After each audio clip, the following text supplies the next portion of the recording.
Hi, my name's Sheila V, and welcome to this podcast about failure, the little brave act of failing. Now, I love this topic purely because I've failed so many times in my career, in launching my business, personally in dating, and I shared my journey of IVF on a national television show and all the failures that came with that. I wanted to share with you that one of the key determinants of success in your career, launching a side hustle in your personal life, is not actually how hard you work or how intelligent you are or how big your network is. It all comes down to your relationship to failure. That's right, your relationship to failure. Failure is not the opposite of success. Failure is essential on your way to success, on your way to reaching your goals.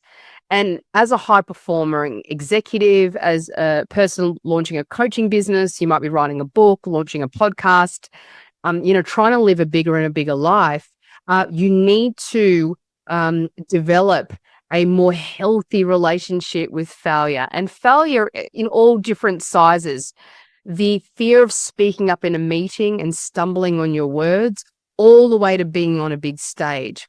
Failure can feel overwhelming in our nervous system. So we need to develop a relationship to fail and learn how to grow and evolve through all those different challenges. It's one of the biggest determinants of you succeeding.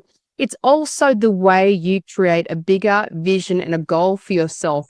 You bravely move towards that goal and vision because you know I'm resilient and I can weather setbacks, detours, and failures. And it's that kind of brave mindset that will lead to bigger goals for yourself and you actually kicking those goals.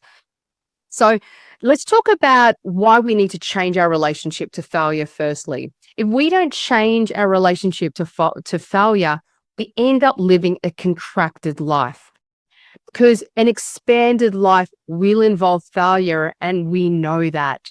So a contracted life, what does that look like?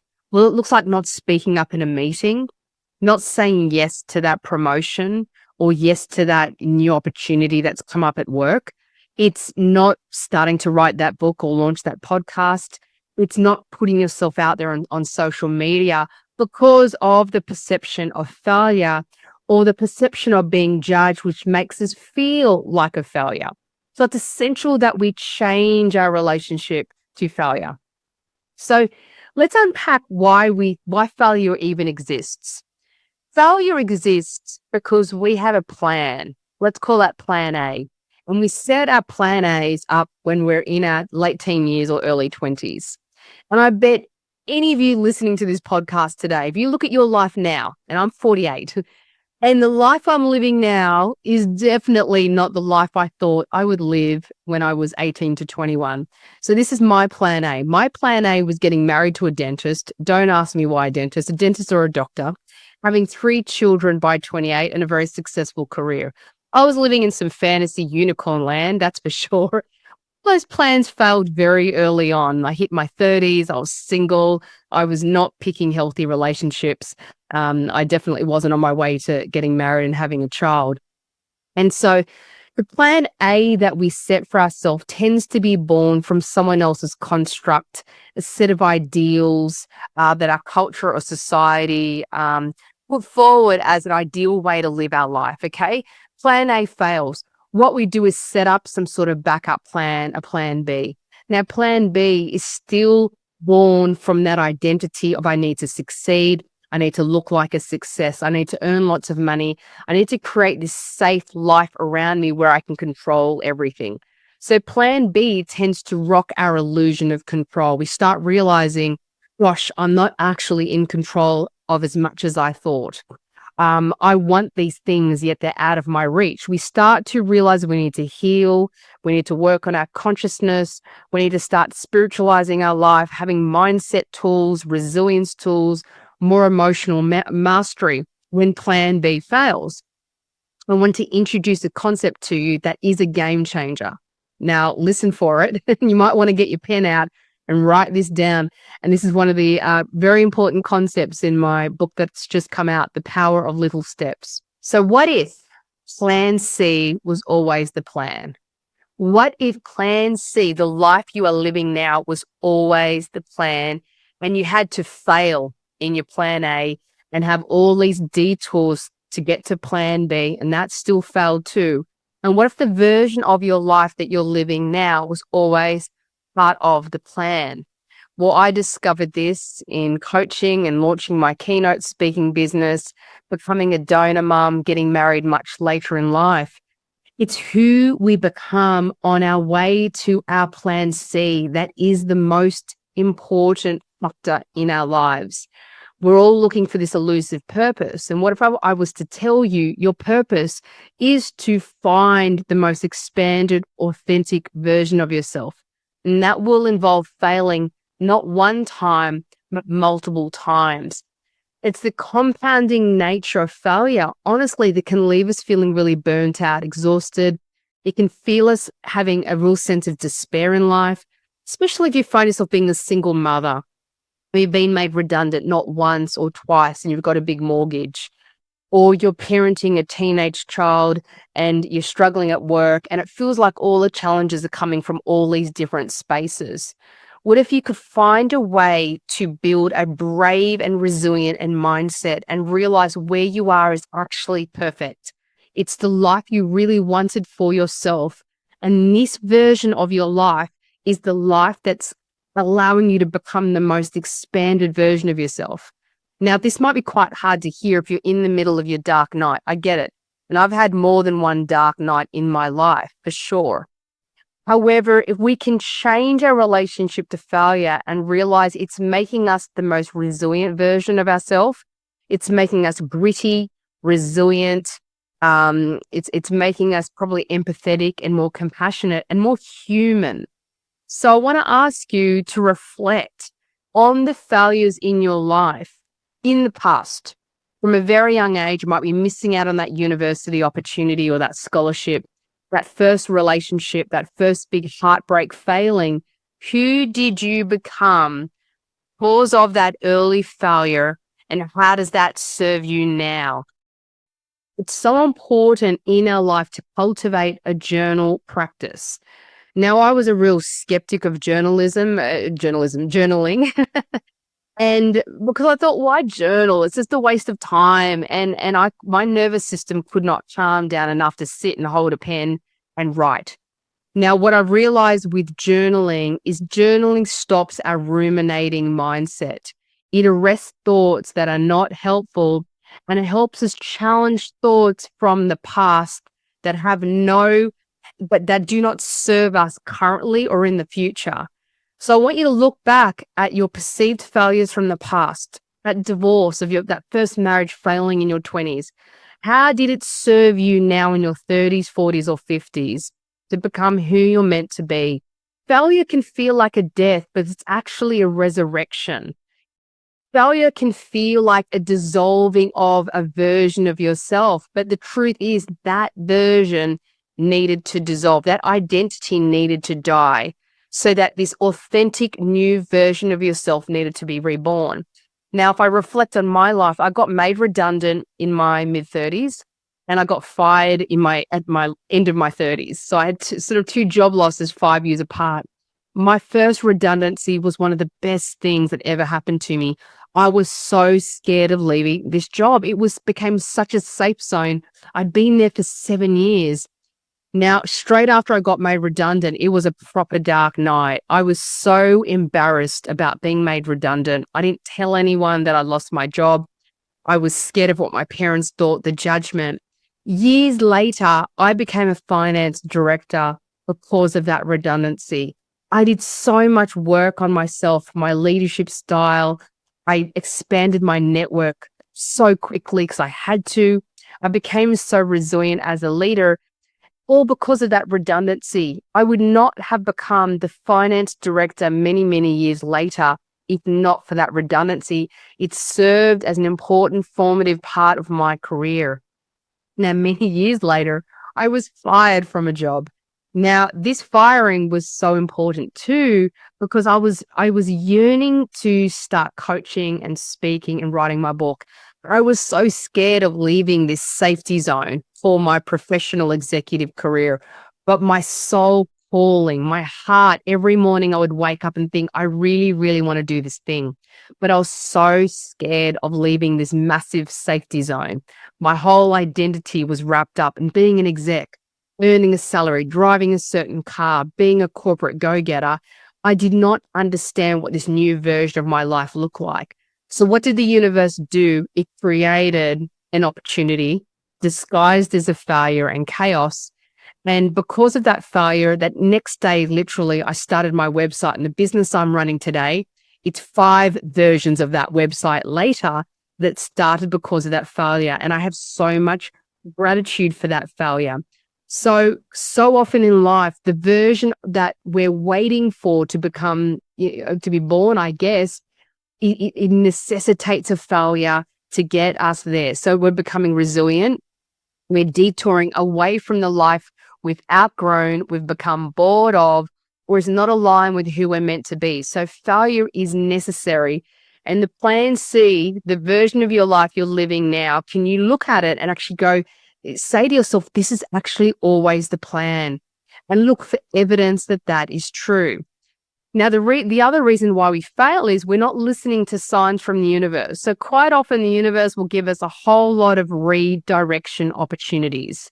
It will give us the feedback from our boss, the inklings from those fights we have with our partner that this is not the right relationship. We start to wake up feeling a bit depressed and anxious every morning, realizing we've outgrown our profession or our job. But what we do is we ignore those signs, those intuitive nudges, those emotional hunches, those ruminating mindset saying this is no longer where you're going. Because we ignore the signs, the universe has to give us the course correction. And quite often, a failure is a big course correction. It's a rerouting in the direction that you need to go. So the more often you're failing, the more rerouting is happening in your life. This is really important because if you can change your relationship to failure, you do not spend as long in that depression, anxious state, or in the dark night post a failure. So what I've noticed about myself, people have said to me, Sheila, wow, you've written 2 books, you're on big stages now speaking, you ended up becoming a mother at 47. How did you get through that? I failed a ton of times. I've stood on stages and fumbled my way through my keynote very early on. But I got off the stage and I immediately would call my coach and I'd say, can you help me through this? And they would ask me really good questions. I would create a space after that failure or perceived failure. And it might be, you might have a bad meeting and you find yourself, your voice shaking and you get really nervous. Or you're not sure whether to leave that relationship, but you know it's time. It's so important to work with a coach or a mentor, or really ask yourself very honest questions about the failure you're going through and what are you learning. So these are some questions I want to give you if you're looking today to change your relationship with failure. You've just had a failure, or there's a failure from your past that is plaguing you today, or you're living in a contracted state and is stopping you from taking these powerful little brave acts forward in towards a life that feels way more in alignment, way more freer, way more happier than where you are today. So let's firstly address the failure from the past. I want you to ask yourself, how did that failure serve you? Write down 3 to 5 things and ways that failure served you. You might pause this podcast and do this journal practice, or come back and listen to it. So 3 ways this failure of the past served you. Look back at 3 changes in your life you delayed making, and thus that is the reason why the failure happened. What 3 to 5 things did you not listen to from the universe? Okay. And that resulted in this big chaotic, catastrophic event happening, that if you'd listened to the guidance from the universe, we could have, reduced the feeling of failure. I want you to look at your personality and some of the qualities you have today as a person from that failure of the past. Are you more empathetic? Are you more compassionate? Are you more resilient? Did that failure put you on a spiritual path where you had to go and find your first spiritual teacher, or some energy work, or a new tribe of friends, or got you out there dating in a different way, you found a new relationship or dating coach. How did that failure change you as a person? Now let's reflect on your life today. What are you scared of doing because you're afraid of failing or looking silly or stupid or getting it wrong? And I want you to future pace your life in 3 years' time. What does your life look like if you haven't had that pay increase or that promotion? What does your life look like if you haven't started to write that book, haven't started that passion project? You're still single. You're worried about failing in another relationship. And I want you to take that ball of energy that feels like failure, and I want you to shrink it down, because the failure of the past will not feel as challenging now or in the future. You have already learned some big lessons in the past. And I want you to remind you of that. Because so often that failure in the past can feel very frightening for our nervous system. The challenges of the past were the first time you experienced those challenges. And very often the challenges present or in the future won't feel that bad, but they feel that bad because we keep on looking back at the past. So I want you to future pace and go and get present to how, I guess, small does your life feel? How inauthentic do you feel? Are you more lonely than you've ever been? Are you kind of feeling envious of people around you feeling successful? Are you kind of annoyed that you weren't brave enough? And I want you to think now, what is your little brave act that you're going to take today, knowing that quite possibly you might have a few wobbles. There might be some failures in the future, but you are resilient and resourceful enough to handle them and bounce back quickly. These failures will teach you very quickly what skills you need to learn, or how you need to show up differently in a public environment, or how you need to prepare in a different way. That's all it is showing you. Failure is feedback and nothing else. Failure is also showing you that you are brave and you're playing a big game. So every time I get on a bigger stage, or I put more of a message out, or I chat to my husband about some of our future dreams and goals, it's showing me that I'm actually playing a bigger game in my life. So every year I expand my visions and goals. I also expand my capacity to fail, and I also expect failure. Now, I want to just also finish by sharing, I shared my IVF journey very publicly on a television show called Big Miracles here in Australia. And quite often our fertility journey is fraught with failure, with IVF treatment after IVF. And what I showed to myself and to a lot of people out there that watch the show was we can get successful through stages of failure in IVF. And how we do that is by constantly pivoting and adapting. I held the vision of having a child, having a family, and I did not let go of that vision.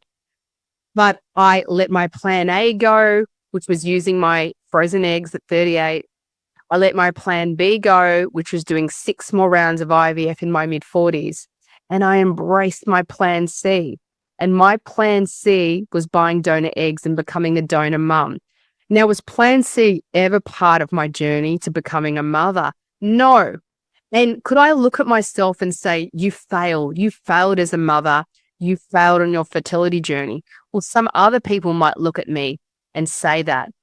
But becoming a donor mum is by no means second best. Becoming a donor mother was the greatest gift that someone else has given me, and it is the gift of life. Quite often our plan Cs are the most amazing journeys to get there. They're the most interesting way of living life. It's the most unexpected, I guess, journey we can take. And this is not just about fertility. It's about your career, your love life. You might be in your second marriage, having a blended family, or kids in the house, back and forth on weekends. And you might be thinking, oh, I never thought that I would find this happy or joyful or exciting. You might look at your life and you go, wow, I get to love more children. I get to have more people in my life. I have such an amazing partner. I only met them in my late 40s. That's what failure looks like. If we can embrace it and keep on going through failure and not letting it stop us from making decisions forward, well, this is how we live the most expanded life possible. And I was on a TV show called Big Miracles, and that extends well beyond fertility. I've realized that I live a life of big miracles because I embrace failure. I learn from failure quickly, and I don't let it stop me from taking the next little brave act today or tomorrow. So I hope this podcast has helped give you some new ways to think about failure, reframe failure to a way of, taking yourself towards the future version of yourself. And the kind of mindset that all successful executives and business owners have. My name is Sheila V. If you want more of my lessons and insights and wisdoms, check out my new book, The Power of Little Steps. And I look forward to tuning in and sharing more of my thoughts and wisdom and experience with you on this podcast, Brave Conversations. Thank you so much for listening. I love you. I'm filled with gratitude for you. I honor you for choosing you, your personal growth, and your evolution. Thank you for letting me into your world. It has been a privilege. Now do me one favor, one big thing. Share this podcast with a soul sister or brother who needs to hear this. My mission on planet Earth is to help as many people as possible so we can be bold, be brave, and be courageously ourselves. I'll see you on the next episode.